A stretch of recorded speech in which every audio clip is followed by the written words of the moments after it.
Hi friends, this is Suzy, your gaming guru, here to help you solve the puzzle of level 1919 in Candy Crush Saga. If you find these videos helpful, I would ask that you consider liking and subscribing. That in turn would really help me out. Now this is a special dedication to Karen, who has let me know that they've really just changed everything about this board.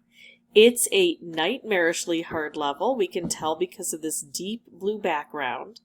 We've got 27 moves to do 3 different things. We've got to clear out 62 of the toffee swirls, and so far it looks like this is the only place I can get them. We need to clear out 162 layers of frosting. Not quite sure if that means we have to get rid of absolutely every shred of it, or if we can leave some behind. We'll find out towards the end. And then we also have to pop 2 of these licorice shells. Now I say pop because these used to look like popcorn. So if yours looks like popcorn, it operates the exact same way. And if you used to play the popcorn all the time and you were fine with it, you got used to it, but these scare you, don't worry. These are exactly like popcorn. We strike them 3 times, and when we do that, they give us a color bomb. We don't have to use the color bomb in order to fulfill the assignment here, but we do have to at least expose it. And of course, if we can use it, wonderful. Now, I've got licorice swirls on the board, irritating, but I've got a lot of stripe dispensers here, and I don't have licorice dispensers. So I'm hopeful that once I get rid of these, they won't come back. I'm going to have enough time dealing with these toffee swirls that are going to invade, because those are an additional blocker. Let's see what we can do to open this up. Now, we've got the stripe dispenser, but it's not always going to give us what we want. Sometimes these guys are stingy. Sometimes they'll only give us a certain number for every so many turns, like for every 3 turns we get some. Or sometimes if we have some on the board, we won't get any more. But I'm going to use them right away to try to blast through the frosting and get through the licorice shells. There we go. There's so much licorice on the board, I forget. Licorice shells that are on the board. Now, I could do this, and that would hit this once and take out a layer here, but I kind of like the horizontal nature of these. I've got a lot of work to do, and it's not just these, it's the frosting, and I need to make some space for the toffee swirls to come down. So I'm actually going to do this and keep using the motion of the horizontal to help us here. And now I've got this one open and this one close. What I'm going to do, I would lose that whole thing. I've got some toffee here now. I was thinking I would do this, and I would open up a lot of the frosting, plus I would hit this and activate it, so it would take out a color and automatically concentrate the rest of the colors that are on the board, plus probably hit some of these things. And then I would hit this and I would expose it. The problem is I've got this on the board too, so I wouldn't just expose it, I would also then send it off, and I'm not sure I like that idea. I think I'm going to drop things down lower, not really use that combo.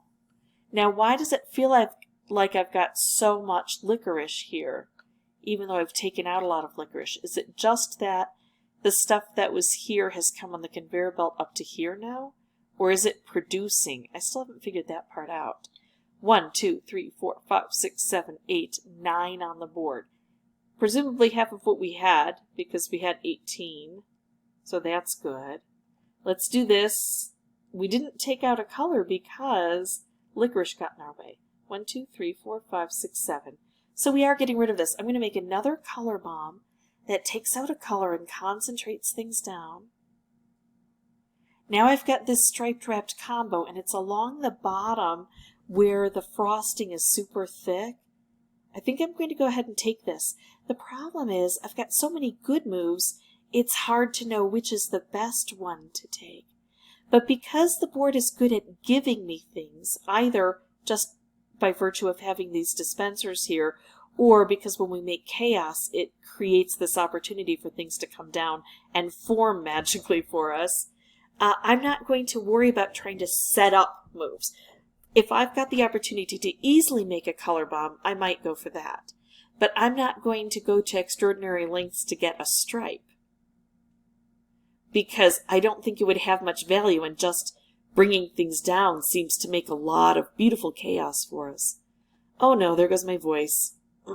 I was going to try to set up a combo. Didn't work out, but still we got some good chaos. Here we go. We're going through this area. Let's see. What do I need to focus on? I still need 23 of these and 50 of these. I need to get to these toffee. So let's do things that take out toffee and invite more on the board. I could do this, and I like this, and it takes out a toffee and it makes a stripe. I'm not trying to set it up.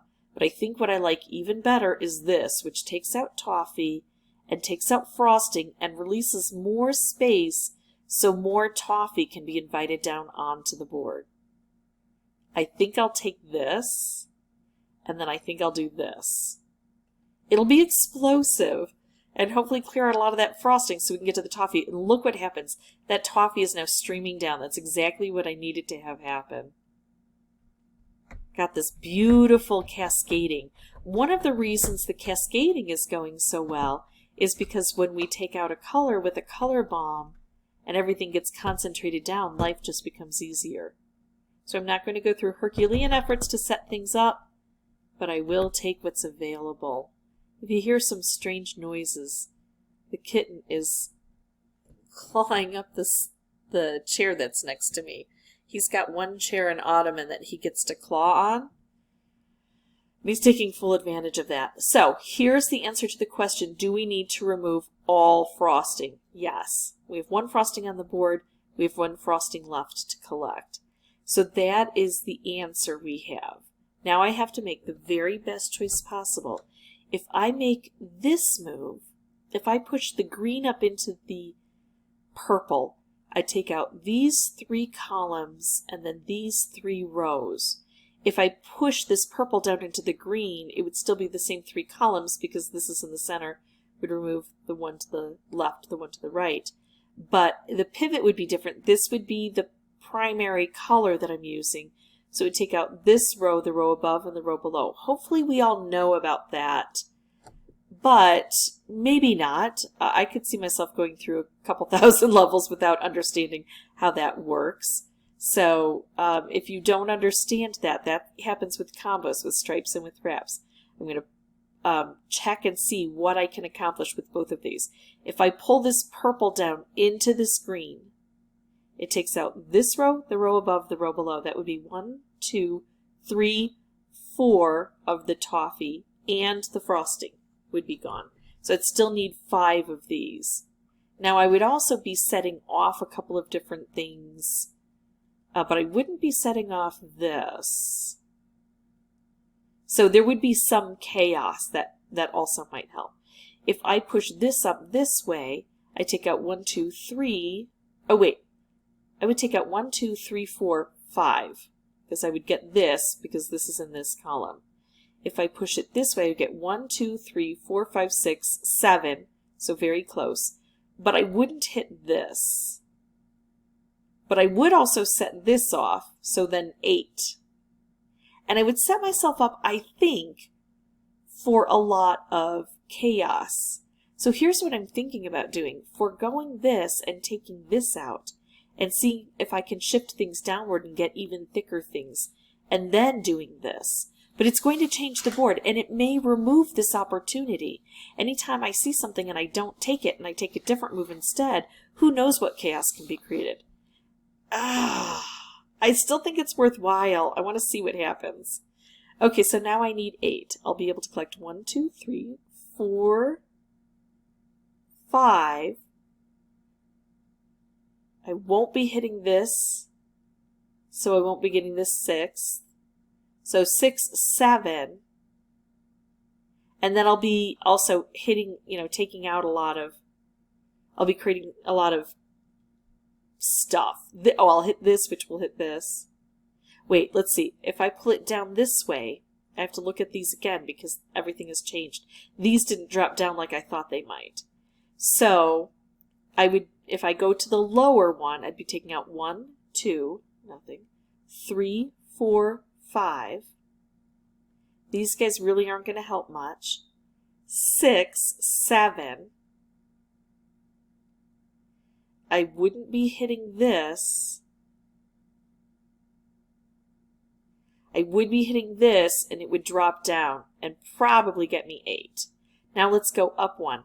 1, 2, 3, 4, 5, 6, 7. I would be hitting this, which would get me 8. So moving upward is the sure thing. I think both of them would get me there.